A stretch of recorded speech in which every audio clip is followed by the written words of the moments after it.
Welcome! And oh boy, am I excited. It's time to play Pillars of Eternity. And oh boy, I've been waiting for this game for so long. So, this game was crowdfunded on Kickstarter. I was a backer of this game. It's made by Obsidian Entertainment, which is an RPG studio responsible for a whole bunch of RPGs that I really love. They have a reputation for making buggy games, but good games. They did Knights of the Old Republic 2, Neverwinter Nights 2, Alpha Protocol, Fallout New Vegas, so on and so on. Anyway, this studio formed from guys that used to be at Black Isle, basically the heart of Black Isle. And yeah, they've been wanting to make a old school style RPG, and now they did. An Infinity Engine style RPG. Oh boy. So yeah, I have not played this before. I didn't engage in the backer beta. I wouldn't have wanted to, even if I had pledged enough to be in that tier. I wanted to play this game and experience everything for the first time when it released, which is today. And here goes. Alright, let's go in the options screen. Graphics, everything seems cool. I might turn on VSync. Big head mode. I might turn that on later, but let's start off regular. Cage Crystal, Gibbs, Shape Running, just sound. Turn this down a bit. Keep voices high. Game options. Name companions before death. Character will be named instead of dying permanently the first time their health reaches 0. I'm hardcore. Nope, they die. You die, you die. Area of effect highlighting. Provide graphical display of the range of area of yes. Show unqualified interact. Display conversation options for which the party does not meet the No, I don't want to know. Show qualifiers. Display qualifiers that cause a conversation option to be unqualified. Nope, I don't want to know. Don't allow the stash to be accessed at any location. Nope. I only want it to be accessible. Well, actually, nah, I will take that convenience feature. I think that'll be good. Display the effects of choosing each conversation options. Nope, I don't want to know. Hovering over enemies will provide a pop-up comparing their known defense scores to the attacker's accuracy. Yeah, at least at first. Detailed quest updates. When a quest is updated in the journal, the log will identify the particular quest. Yes. Combat tooltips. Lightweight combat tooltips will be shown above all. Okay, yeah. Show in-game tutorials. I probably don't need tutorials, but what the heck, I'll have them on the first time. Not developer commentary, not for my first playthrough. Quest updates.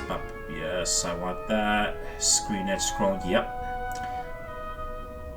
No, I want auto attack. I'm not gonna mess with scroll speed or tooltip delay or anything because I haven't played this yet.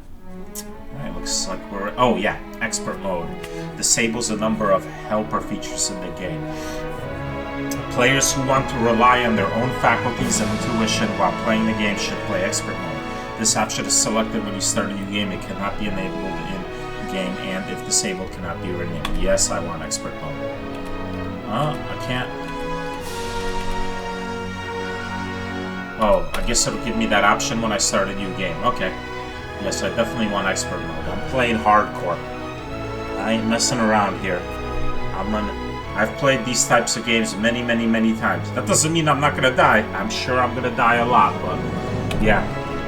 So there'll be a lot of dying and reloading. Alright, new game. I'm definitely not doing easy. Normal. Requires strategy and efficiency, but forgives a few mistakes in combat. It is not recommended for newcomers to real-time party. Hard. The hard difficulty is suited for Infinity Engine veterans. Hey, that's me. Who are looking for a challenge. Survival requires micromanagement and optimization of stats through item skills and abilities. Path of the Damned. Enemies receive a bonus to most stats and encounters have many more enemies. Yeah, I'm not gonna do that for my first time. So hard, expert mode, what's Trial of Iron? Only one save file is kept for the entire playthrough. Not on my first playthrough. Alright, cool. Sweet, here we go.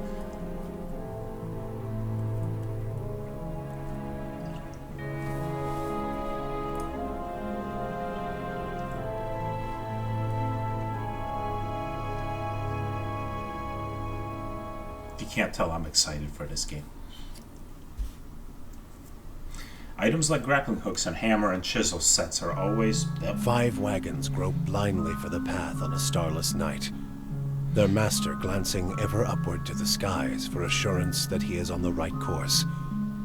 A dim lantern his only protection against the encroaching darkness. But the skies bring no comfort, shining no light, betraying no hint of what they know. The caravan carries travelers bound for the frontier hamlet of Gilded Vale, you among them, where a local lord has offered land and wealth to settlers from abroad looking for a fresh start. You have taken suddenly ill, sweating and shivering, and one of the other travelers signals for the caravan master to stop on your behalf. He pulls up just in time to avoid plowing into the trunk of a fallen tree that bars the way ahead. You will go no further tonight. I imagine this is where I make my character.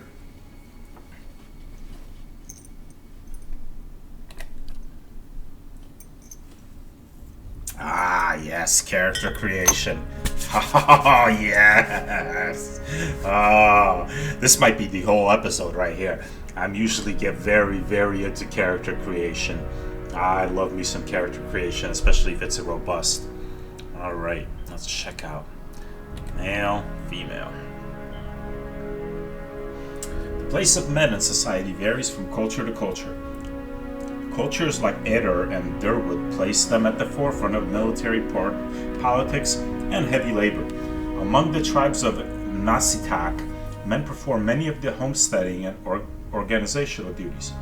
In Glanfath and Ixmetel, I'm sure I'm butchering these pronunciations, men and women have more fluid social roles. In all societies, there are exceptions to the rule, and men can be found in a wide variety of stations and professions. A woman's role in the Eora is largely dependent on where she's from. In the Eder Empire, Vailian republics, and the Dirwood, women occupy many domestic, educational, and organizational roles. They are primarily hunters, soldiers, and leaders of the tribes of Nasitak, and in Glanfath and Ixamital. I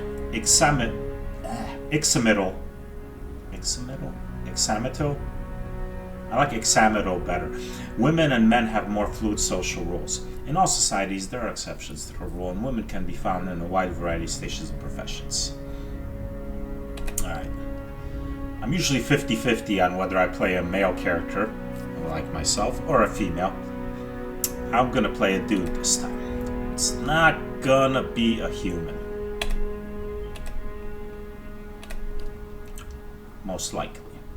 Humans, commonly called folk, are the most common race in Dirwood, the Eder Empire, Old Valia, and the Vailian republics.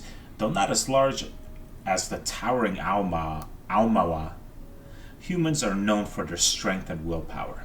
+1 resolve, +1 might. Almawa.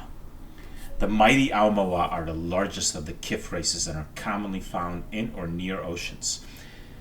Though not truly aquatic, they have an affinity for water, and many of their civilizations, such as Rawatai, are based on naval dominance. They are known for their unparalleled strength, +2 might. Cool. That's like some Pandora people from Avatar. That's a good chance I'll be playing one of these. Dwarf. By virtue of land covered and number of colonies settled, dwarves are the most well-traveled race in the world. They are commonly found in the Deerwood and the Valian republics. In almost any colonized land, dwarves are known for their great strength and tenacity. +2 might, -1 dexterity, +1 constitution. So they're just as strong as the Almoa, even though they're like half their size, maybe less. Check out that glorious beard, though. Damn, that beard, though. Can I have a bearded Almoa? I'm gonna have to see, because that beard, though. That beard, though. Check that beard. Beards. Elf. Elves are the dominant race in Air Glanfath, and the white that wends are extremely common in Deerwood and Eder. Elves are known for their speed and intelligence, as well as a commonly isolationist nature. For those that know me, my dislike for elves is well documented, so no chance I'm playing one of those. Orlan. Whoa, those ears! Those ears, though! Orlans are the smallest of the Kith races, though many cultures don't consider them to be civilized at all. Also notable for their large ears, two-toned skin, and hirsute bodies, Orlans are commonly found in Air Glanfath, the Examitil plains, and parts of the Deerwood. They are known for their mental intensity and quickness. Godlike. Whoa! Oh man, what's going on with that dude's head? Oh, damn! The godlike are children of the Kith, civilized races, who have been blessed with physical aspects associated with the gods, though some do not consider it a blessing. These aspects may take many forms and often come with mystical powers. Aberrant head shapes are typical, and godlike are unable to wear protective headgear, as it is near impossible to find anything that fits. Because of their unusual nature and their inability to reproduce, godlike are often viewed with fear and wonder. Alright, I'm going Almoa. I get choices. Coastal Almoa. Viewed as a warlike race, the coastal Almoa live in a mainland region among the coasts of the northern hemisphere. Lands they conquered by pushing Thurton, meadowfolk, Natlan, savanna folk, and Orland communities out. Their culture is more centralized and urban than their island cousins, though both groups are involved in seafaring. Coastal Almoa are very rare in the Deerwood, but those that do make the journeys usually do so as mercenaries, bodyguards, or soldiers. Towering physique, Coastal Almoa gain bonuses to defend against prone and stun effects. Island Almoa, whoa, brown! Island Almoa originated in the Deadfire Archipelago, 1,000 miles south of the Valian republics. While psychologically similar to their coastal cousins, physiologically similar to their coastal cousins, their coloration of Island Almoa is starkly different. Brown and yellow, contrasting the coastal's blue and green. Though still uncommon in the Deerwood and surrounding environments, Island Almoa are more commonly encountered there than coastal Almoa, who are quite rare. When encountered around the Deerwood, they are often laborers, fishermen, or sailors.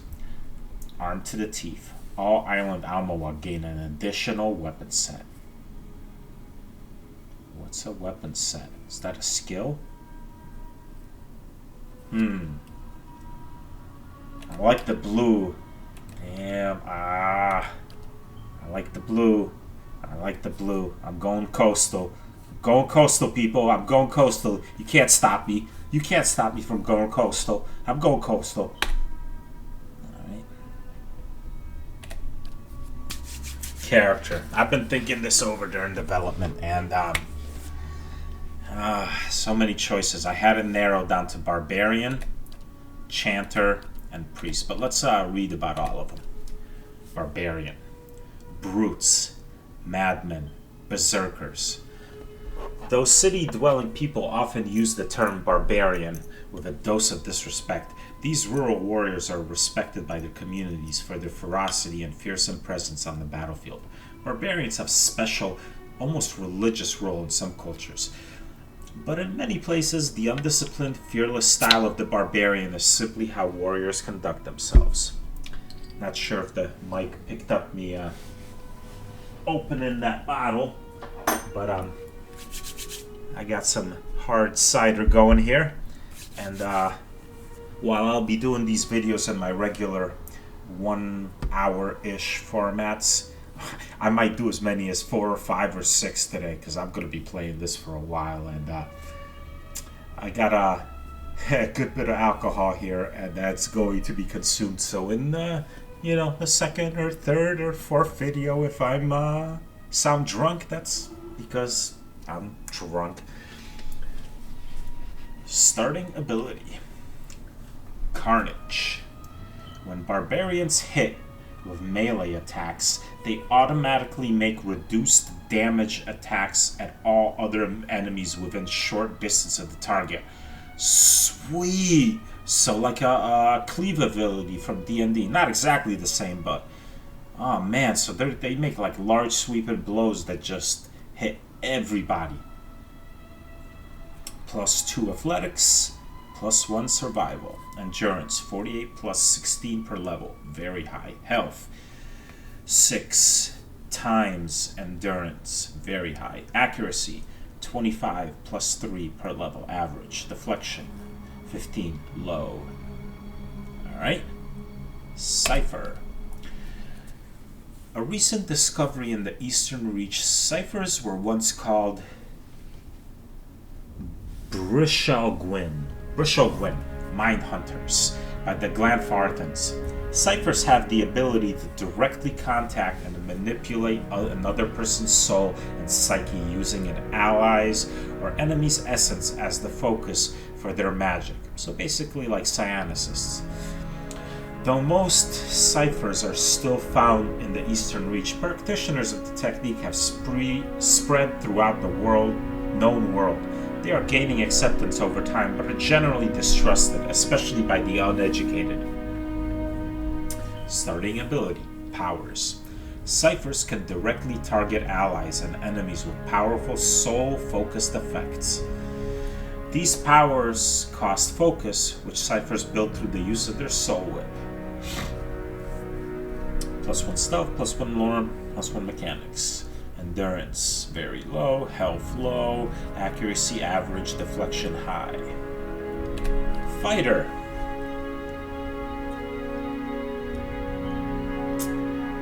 Fighters form the front line of disciplined armies across the Eastern Reach. They are most commonly found in cultures with an organized martial structure. Fighters can also be encountered as wandering mercenaries, bodyguards, and other types of sellswords. The common element that unifies fighters is their heavy focus on endurance and melee defense. Starting ability. Constant recovery. Fighters continually regenerate endurance at a modest rate during combat. That's useful. +1 athletics, +1 lore, +1 survival. Endurance high, health high, accuracy very high, deflection very high. Damn, they're good at all that stuff. Paladin. Paladins are martial zealots devoted to a god, a ruler, or even a way of life.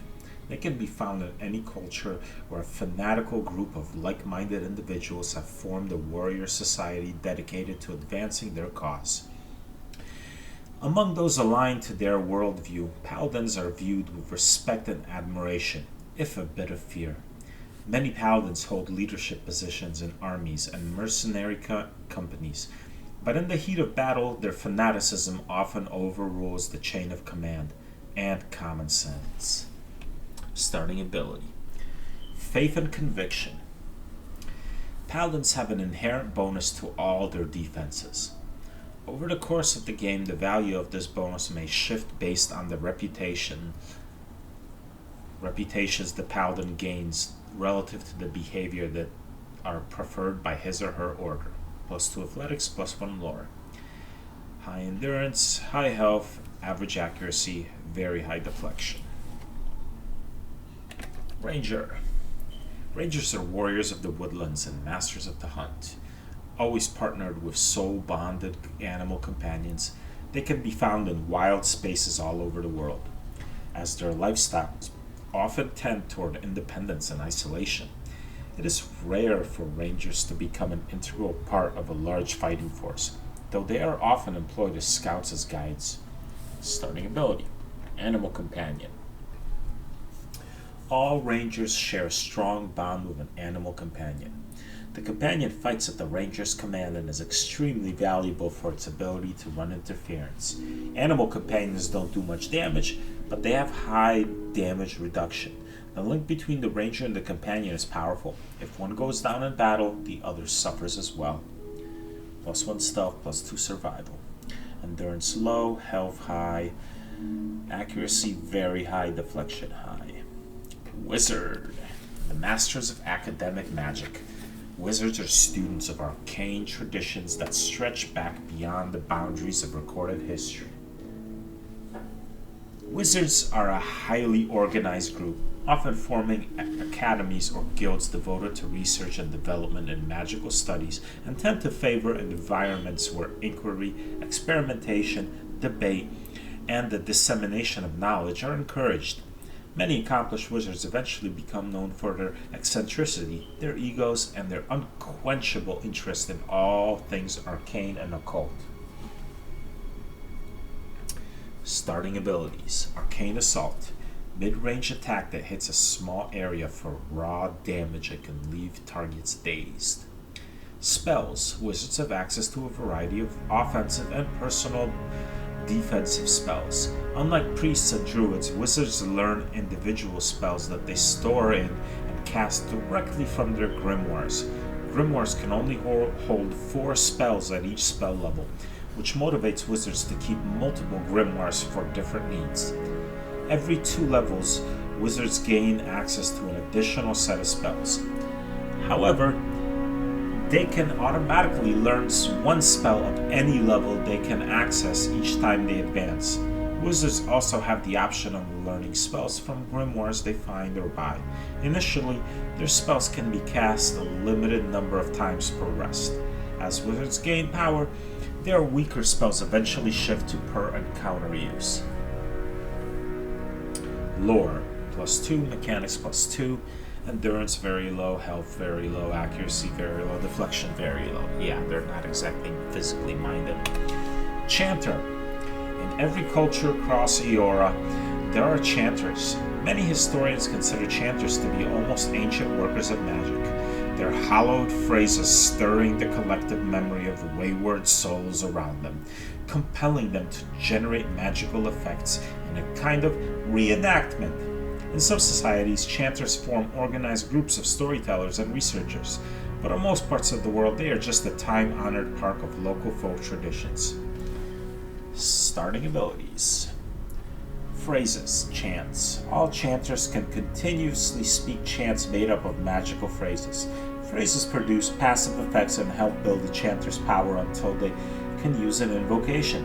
Invocations: powerful magical effects that chanters can create after they have spoken a required number of phrases throughout their chants. So they're basically bards. Lore +2, mechanics +1. Endurance: low, health low, accuracy average, deflection very high. Druid. Animists at heart, druids tap into spiritual power that flows through the simple living things of Eora. Plants, animals, and sometimes even living stone. While not necessarily religious, druids do have a reverence for the natural world and a keen interest in understanding its mysteries. In most cultures, druids are understood as a sort of primal magician, but amongst the Glanfarthans, Nasitaki, and many rural cultures, they may have high positions of influence and authority. Starting abilities: Spirit Shift. All druids have mastered 1 animalistic form. These forms give the druid strong melee abilities and grant an additional power while the druid is shifted. Spells: Druids have access to a variety of offensive and some support-oriented spells. Every 2 levels, Druids automatically gain access to an additional set of spells. Initially, their spells can be cast a limited amount of time per rest. As the Druid gains power, their weaker spells eventually shift to per encounter use. +1 lore, +2 survival, low endurance, low health, very low accuracy, high deflection. Monk.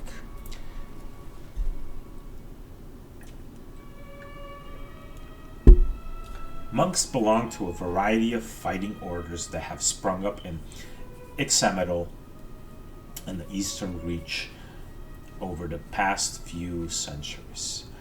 While many monastic orders can trace their teachings to the enduring founder, Tlatak, individual organizations vary greatly in their focus, morality, and ethics. Common folk respect the incredible discipline of monks, but see themselves as an odd, unpredictable bunch who may not be entirely sane. Even mercenaries and other adventurers aren't sure what to make of them. Starting ability. Transcendent Suffering. When monks have no weapon equipped, their unarmed attacks are exceptionally powerful and continue to increase in damage as they gain levels. Wounds.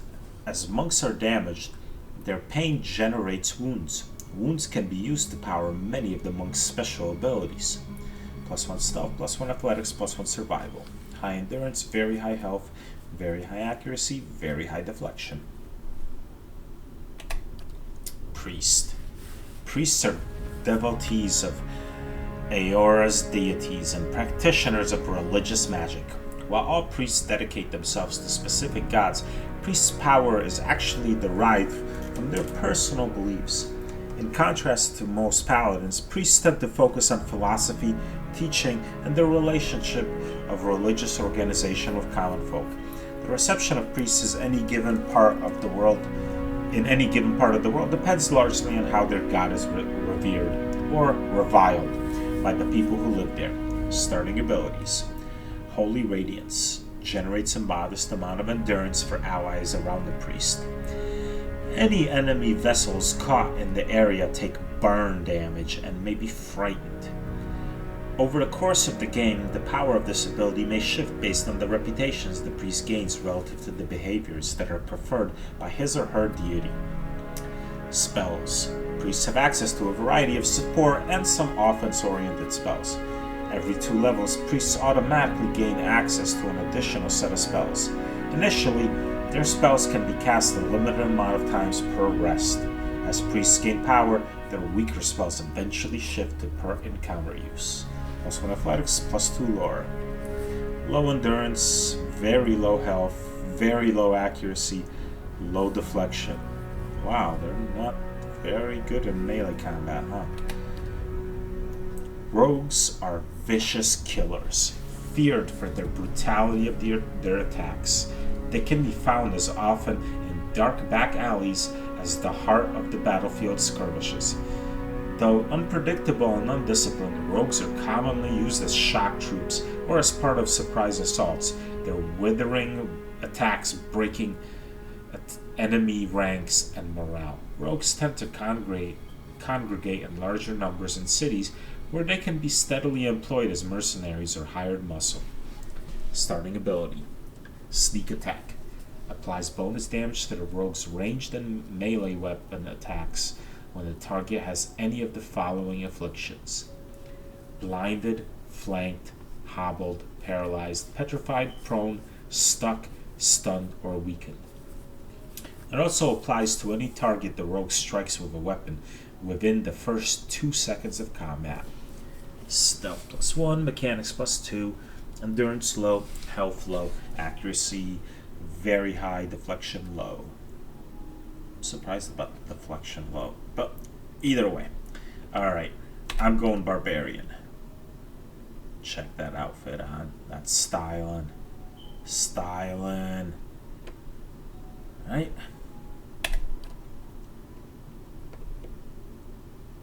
Barbarian abilities emphasize fighting groups of enemies in melee by increasing damage output. weakening the group, or granting the barbarian bonuses when the situation looks grim. Okay, so it's frenzy.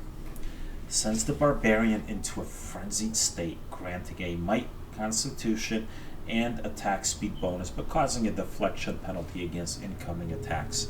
While the barbarian's frenzy is active, his or her endurance and health are concealed. 1 per encounter. Speed, average, effects, user.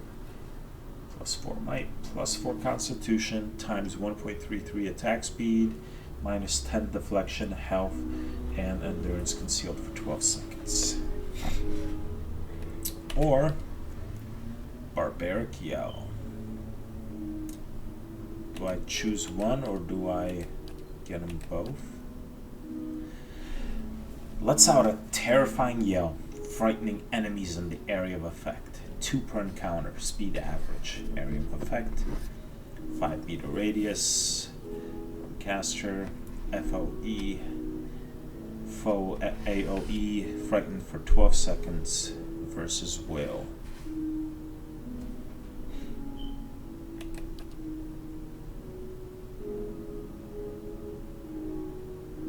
Alright, let's go frenzy style. Alright. Might. Might represents a character's physical and spiritual strength, brute force, as well as their ability to channel powerful magic. During interactions, it can be used for intimidating displays and acts of brute force. In combat, it contributes to both damage and healing, as well as fortitude defense. Might. 10 plus 2 for my might, yeah. Plus 6% damage and healing. Plus 4 fortitude. Constitution is a combination of the character's overall health and stamina. Although it is not used much in interactions, it is sometimes checked to withstand pain or endure a physically taxing ordeal. In combat, it affects maximum health and endurance and contributes to the fortitude's defense. Dexterity is an abstraction of a character's hand-eye coordination, balance, and overall grace. In interactions, it can be used for sleight of hand and fast reactions. In combat, it affects the character's action speed with all attacks, spells, and abilities, and contributes to the reflex defense. Okay. Perception represents a character's sense as well as their instinctive ability to pick up on details. In interactions, it can be used to catch someone in a lie, to make an observant comment about their appearance, or to notice something happening in the background. In combat, it contributes to the deflection and reflex defenses and grants a bonus to interrupt. Intellect represents a character's logic and reasoning capabilities. In interactions, it can be useful for deduction, sudden realizations, and the problem solving. In combat, it contributes to the will defense and influences duration and area of effect for all abilities and talents. Resolve. Resolve reflects a character's internal drive, determination, fearlessness, and the emotional intensity they can project to others. It can be useful for mental intimidation, leadership, and convincing performances. In combat, it helps characters maintain concentration and contributes to the will and deflection defenses. Alright. So we're gonna have 15 points to spend. Get some more might. Definitely want some more constitution. Dexterity be very useful.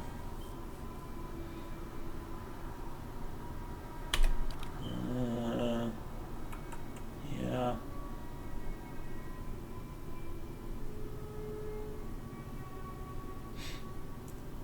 I wonder if I have any area of effect talents. Does that affect? Probably.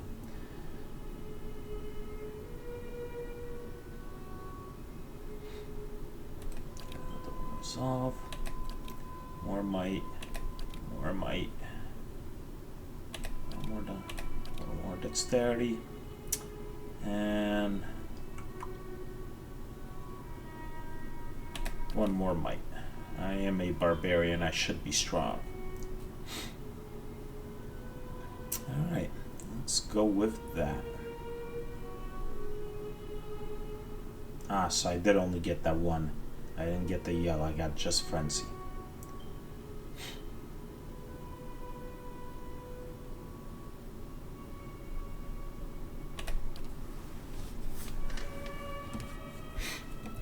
Culture. Eder. The Eder Empire is currently the largest and most powerful force in this part of the world. It is centered around the equator and has a tropical climate. Though the Empire has colonies in numerous areas of the world, Greater Eder is at its heart and houses the majority of its human and elven nations. Gives me +1 resolve, which is already reflected there. Deadfire Archipelago. Consisting of the nation of Nasatak, dozens of Almawa settlements, and hundreds of lawless pirate-infested islands that stretch along the southern sea, Deadfire is home to the Boreal Dwarves, Almawa, and a mixed variety of other races. Deadfire Archipelago is the last stop for anyone headed east. A multitude of monstrous sea creatures infest the ocean beyond, making travel virtually impossible. +1 to dexterity. Examital Plains, located to the northeast of Air Glanfath.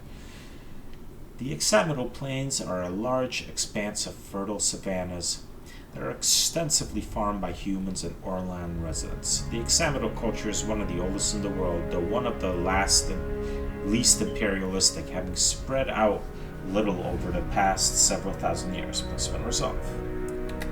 Old Valia. Once the crown jewel of the southern seas, Old Valia is now the crumbled remnants of an empire of warring merchant nations. Counting many humans and dwarves among their ranks, the Old Valian countries are still forces to be reckoned with and are proud of their rich cultural heritage. +1 intellect. Rawatai. Dominated by the Almoa nation of Rawatai, the Gulf itself is host to a number of nations, most of them Almoa, Orlan, and Dwarven. Though these countries are relatively young, they are some of the most advanced colonial settlements in the East. The Gulf is a land of riches and resources for those who can take them, though the entire coast is often pummeled by violent storms. +1 Constitution. The Living Lands. The Living Lands is a mountainous region of the large northern island renowned for its diversity of plant and animal life. Its weather is unpredictable and its ecosystem is varied dramatically from valley to valley. The Living Lands are home to an assortment of races and a variety of colonial and independent settlements. +1 might. The White That Wends. A large, cracked southern expanse of polar ice. The White That Wends is home to pale elves and small colonies of daring explorers, outcasts, and adventurers. While virtually no plant life grows in the White, it is home to many hardy species of dangerous animals that forage from the sea or prey upon each other to survive. +1 perception. Well, I think Rawatai makes the most sense for a coastal Almoa like me. And it gives me +1 Constitution. I don't mind being tougher. Background. Aristocrat. You've lived your life among the nobility. Your days have been marked by lavish meals and extravagant parties, your conversations peppered with talk of pedigree and bloodlines. Doesn't really make a lot of sense for a barbarian. Drifter. You never quite fit in no matter what. Aristocrat gave +2 lore. Drifter. You never quite fit in no matter where you go. Each new town is just a place to rest briefly before moving on to the next. You are more comfortable on the road traveling the world. +1 stealth, +1 survival. Laborer. Your life has been spent in the study of your craft. You trained and prepared, hoping to hone your skills and ply your trade. +1 athletics, +1 mechanics. Merchant.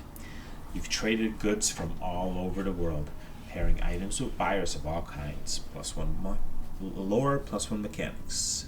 Slave. You have never known freedom. Shackles and chains have bound your existence, and someone has told you what to do your entire life. +1 athletics, +1 survival. Dissident. You've made a name for yourself as a troublemaker. Disrespect for authority and a lack of care regarding the rules are recurring themes in your life. +1 stealth, +1 lore. Hunter. You live for the thrill of the chase. Whether for glory or sustenance, you have made your living taking the lives of wild creatures. +1 stealth, +1 survival. Mercenary. Blade and battle is your way of life. You solve your problems by pulling out your weapon and applying force. +1 athletics, +1 lore. Scholar. For you, knowledge is a relentless pursuit. You hoard each kernel of information as though it were precious metal, and time you don't spend learning is time wasted. Alright, so Drifter makes sense. Hunter makes sense. Dissident sort of makes sense. Mercenary, kind of. Slave. I'm gonna be a Drifter.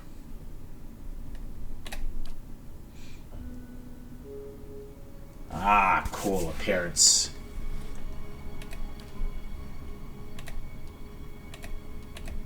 My outfit.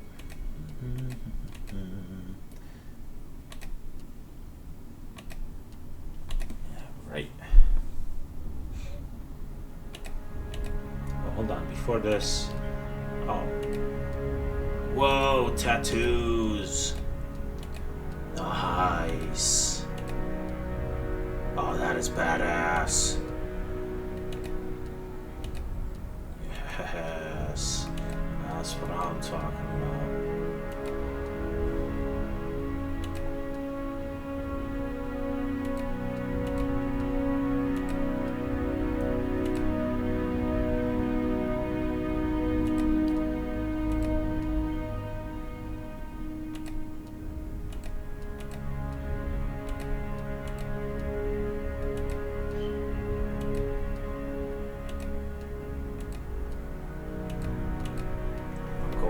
Black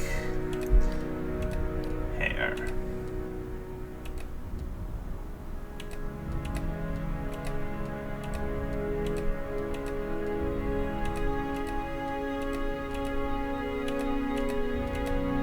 The white hair looks super badass.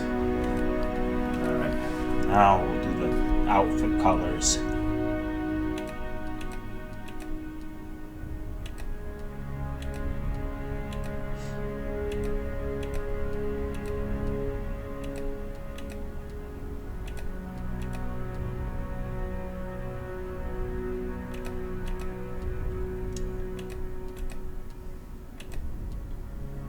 I imagine I could probably change outfit colors later on.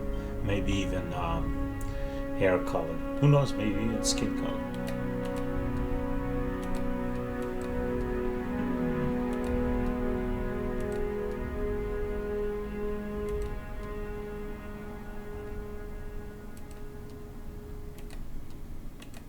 I wish they had a purer white. This is kind of like a grayish.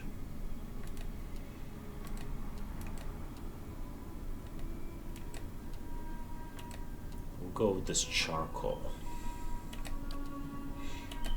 Secondary. Oh, okay.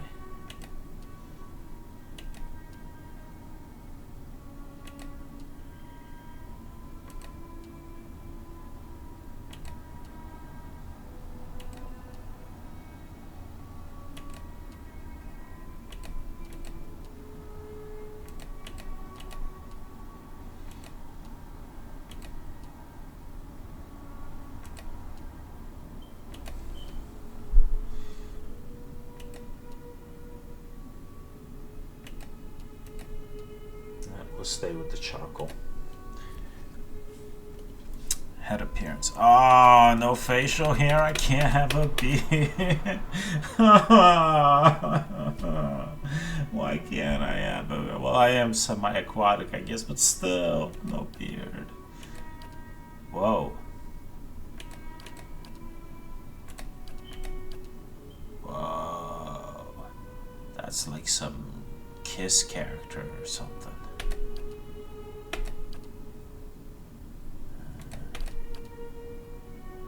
I might change my...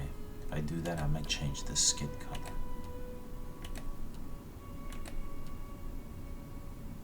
Damn, that is kind of badass. But I think I'm gonna stick with this hair.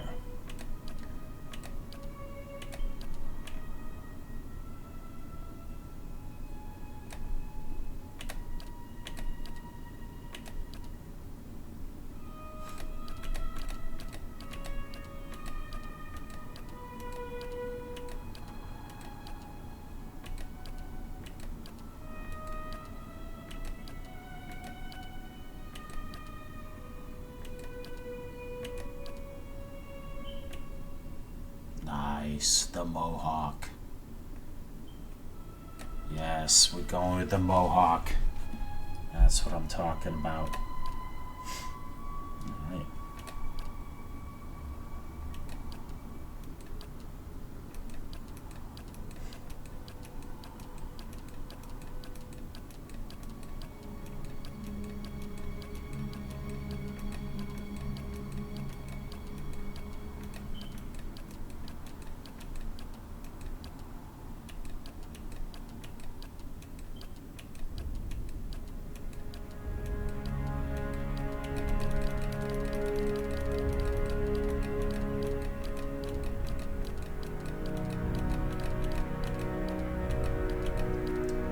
So my male ammo are this guy, or this guy.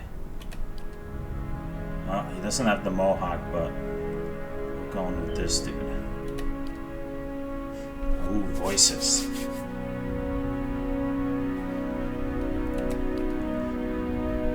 How do I make him say something so I hear what it sounds like?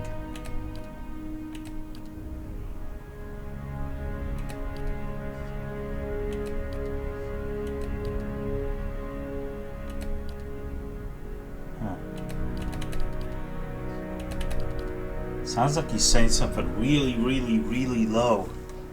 I thought I had voices turned up to maximum.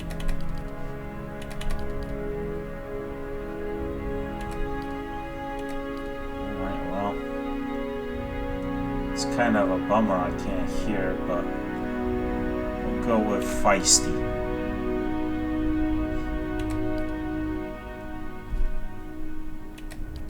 I wish I could hear it.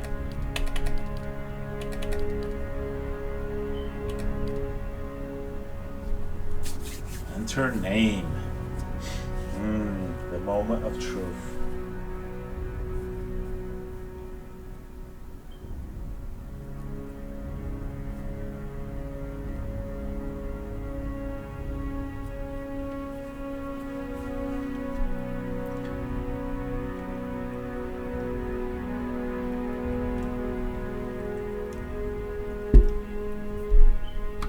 You shall be known Beefstick. Beefstick the Barbarian. Yes. With a spear and a dagger. Ooh, this confirms one-handed spears. Yes!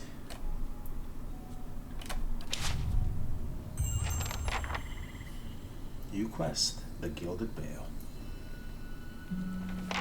Achievement unlocked. Kickstarter backer. Hey, yes I was.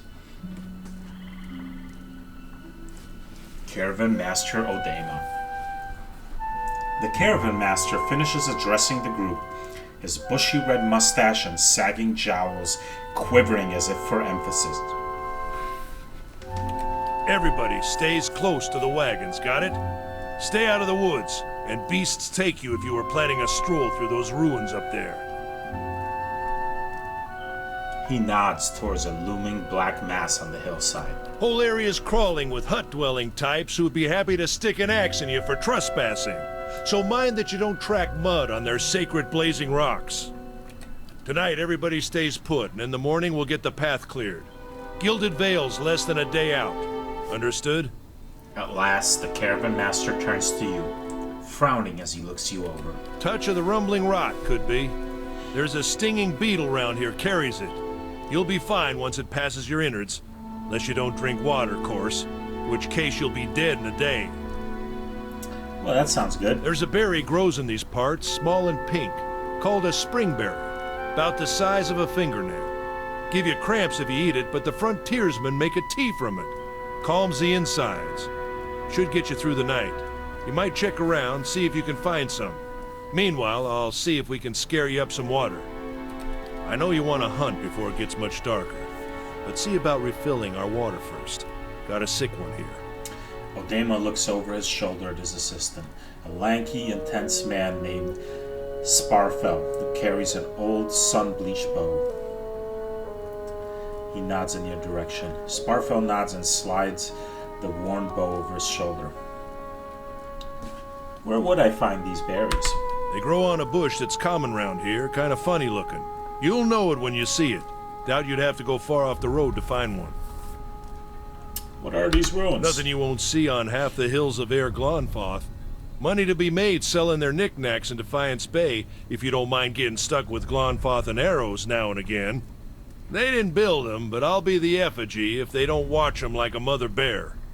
Of course, all the ones around here have been ransacked 10 times over. Got nothing left worth half a pawn, so I hear. Who did build the ruins? Got different names for them. Settlers called them Ingwithans. Nobody that liked them enough to stop them becoming ruins, tell you that much. Is it dangerous out here? Not if you hurry about your business. And not if the weather holds up. There is concern in his tone, but he does not elaborate. What kind of weather do they get out here? This time of year? Rain, mostly, and wind. But there's a different kind of wind out here time to time. Locals call it a beawick, born out of the ether, the spirit's path. Never seen it myself, never cared to. What are these huge rocks coming up out of the ground? They don't got Adra where you come from? Well, it just grows up out of the ground like this. Goes deep like tree roots. Some of it all the way to the heart of the world, you believe the stories. It's more like a shell than a proper rock. Easier to work if you're a mason. Got all kinds of strange properties. Seems to have some kind of life of its own. Dies if it gets dug up. Loses its luster. Folks think it probably grew at one point or another, but not these days. The soul butchers in Defiance Bay use it for different things. I've heard tell it can hold a man's soul, but I don't care to see it. Got enough to worry about without seeing something like that. I'll go see about those berries then. Hold on. Take someone with you. I know you're not some helpless tenderfoot, not like most of this lot. But you drop dead, I don't want to be looking for the body. Got a schedule to keep. He scans over the travelers, resting his eyes at length on a sturdy, armor-clad woman who has spent the journey's nights sleeping on uneven ground without blanket or pillow. Kalisha. Kalisha! The woman looks up on her own time. He needs to find some springberries. Watch that he doesn't drop dead. No promises. What kind of guide says something like that? Kind you can afford. Don't listen to her. You're in good hands. I like her. And I pay too well, if anything. He casts a sidelong glance at her. I like her. Off with you. Hayden should have supplies. See that you're equipped before you head out. We're in harsh country. Get your berries and hurry back. And if you get so much as a tickle of wind, you drop everything and you run. Something in the air tonight. If it's a beawick, we'll shelter in the ruins. Hut dwellers be damned. You heard the man. Let's get going before you keel over. Nice. Alright. So I'm going to save here. And we'll leave off for here. This is a good place to leave off. I spent almost an hour making my character. And in the next video, we'll actually get to play in the game.